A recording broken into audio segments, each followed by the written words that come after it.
Hi everyone, so in this quick tutorial I'm going to show you how to paint a realistic tree in acrylics. Now this was uploaded to my Patreon channel this month as an extra bonus tutorial alongside this month's full-length tutorial.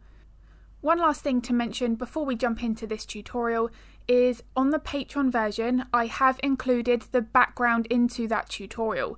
So I'm showing how to blend the acrylics using just traditional brushwork. I haven't used my airbrush for this, and you can see that you can still get beautiful soft blended transitions when you're just using acrylics and your brushes. In order to do this, it's all in how you use those brushes, how you apply the paint, and then those blending techniques. So if you would like to see how to blend acrylics like that and get your beautiful soft transitions between each colour, then I will link my Patreon in the description below. So let's jump into the first section. Now for me, I want to make sure that I've got my background in place. So if you were painting a landscape, I would definitely recommend to make sure that you've got the sky, any fields or anything at all in the background before you paint your tree. The reason being, as you're going to be seeing throughout this stage here, I've got parts of the sky that are showing through some of the branches and main groups of leaves. So I don't want to have to then paint in that sky afterwards. What happens if you do that is you will make the sky look like it's in front of the tree, and obviously that's the wrong way round. You want that tree to always look like it's in front. So that's my first tip. Now my second process here is once I've done the background, you can see that I'm painting in the main groups of branches. So these aren't all of the tinier twigs, they are the main sets of branches that come off of the trunk.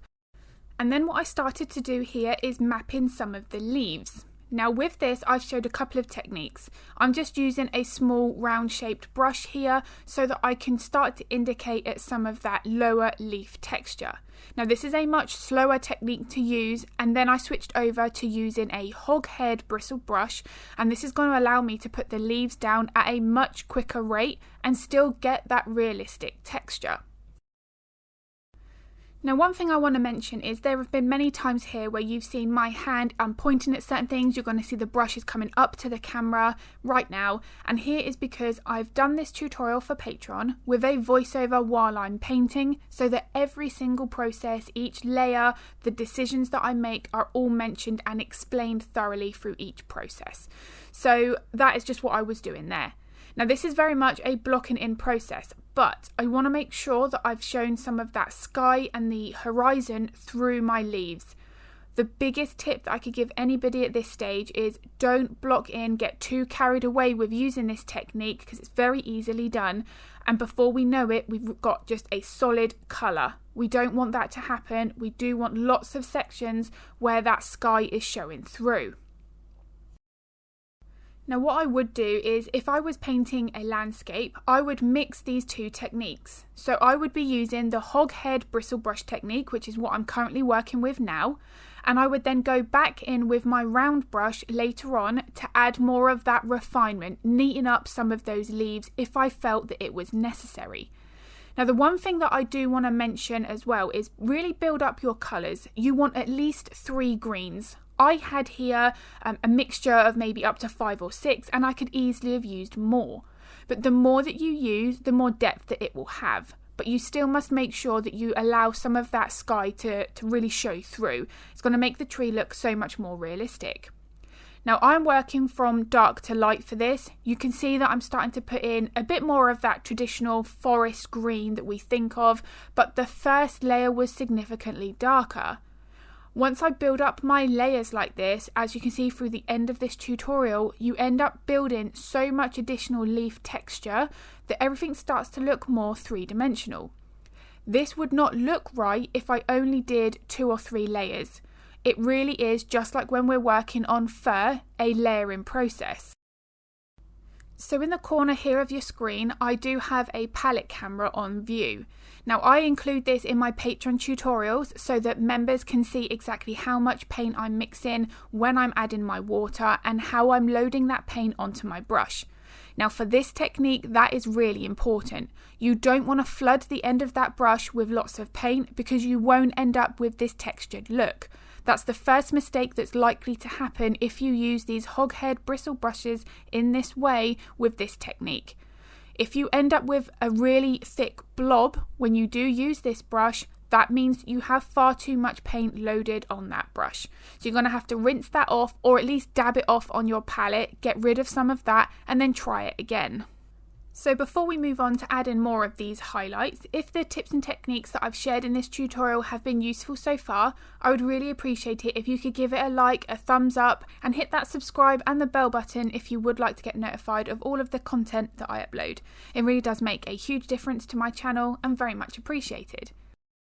So at this point, it was about my 4th layer, and I was happy with the amount of texture that I had built up with the hoghead bristle brush. I didn't want to add in too much more with that brush because I knew I would start to fill in more of that sky, and as I've said throughout this tutorial, I really didn't want to do that.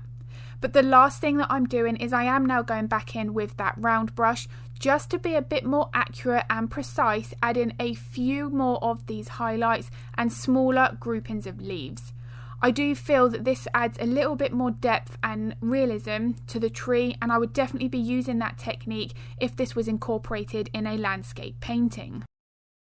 Now, one last tip, and this is a big tip that I just want to mention, is if you're incorporating any tree into a landscape, you do want to make sure that if it's in the distance that you're not painting in too much detail. If you paint in too much detail but the tree is in the distance, you're going to be changing that perspective. It's going to look like that tree's closer, but you've positioned it further away on the painting, so it just won't be balanced, it won't look right. Of course, if that tree is closer to the viewer and more in the foreground, you will have loads more detail that you would be including. So that's where I'd go back in with my round brush, use some of my smaller liner brushes to paint in some twigs and so on. But that is just something to bear in mind throughout the entire painting process, how much detail should be included in that tree depending on where it's positioned on that painting. And here's a photograph of my finished tree study. I just added a little bit of grass around the base of the tree so it looked like it was a bit more grounded. But if you would like to see the entire real-time tutorial, then as I've said, it is available now on my Patreon channel, along with hundreds of hours of more in-depth tutorials on a range of subjects.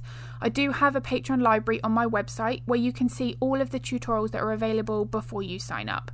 Now, the wonderful thing about Patreon is you can stay for as long as you want, or you can cancel at any time. It's very flexible. If you've got any art related questions, feel free to pop them in the comments below. And as I've said, if it's been useful, give it a like. And if you do want to get notified of the content that I upload, I usually share 2 to 3 videos every week here to YouTube, then hit that subscribe button. As always, thank you so much for watching, and I'm going to be uploading another video at the end of the week.